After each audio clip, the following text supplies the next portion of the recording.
દાદી જો મને શું મળ્યું, પેલું કબાટ હું ચેક કરતી હતી તેમાંથી આ પર્સ મળ્યું અને એમાંથી આ લેટર મળ્યો.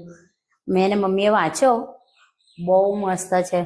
તું ને દાદા આમ તો દેખાતા નથી એટલા બધા રોમેન્ટિક, પણ દાદાએ સાદી સાદી વાતોમાં બહુ બધું કીધું છે.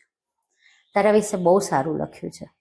હા, તાર દાદા આમ તો અત્યારે છે ને આખો દિવસ મંદિર જતા રહે, પણ જ્યારે અમે બહુ નાના ત્યારે અમારા લગ્ન થઈ ગયેલો, તો તમારે જેવું નહીં અત્યારે હમ દો હમારે દો, બે જ છોકરો, અમારે તો 3-4 છોકરો હોય.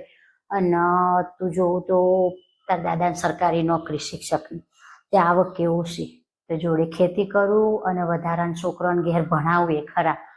તો એમાં તો તાર દાદાને સ્કૂલ જવાનું હોય તો સ્કૂલનો ટાઈમે સાચવવાનો, તો એટલા વાગે રસોઈએ તૈયાર કરતો હોઉં, પછી એમને ટાઈમ ટુ ટાઈમ જમવાય આપી દઉં.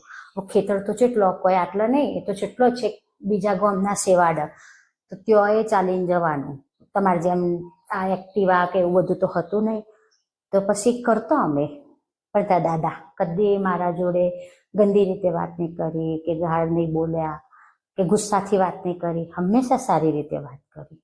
તો આપણે આપણી ફરજ ભજવી, મેં મારી ફરજ ભજવી, આ છોકરો રાખવો, ઘર ચલાવવું, એમ કરીને જિંદગી ચાલી ગઈ. જિંદગીમાં સુખી છીએ અમે. અચ્છા, અમે સારા છો, તારા મમ્મી પપ્પા સારા છે, અમે સુખી છીએ જિંદગીમાં. અમને કોઈ ટેન્શન નથી, અમે સુખી છીએ.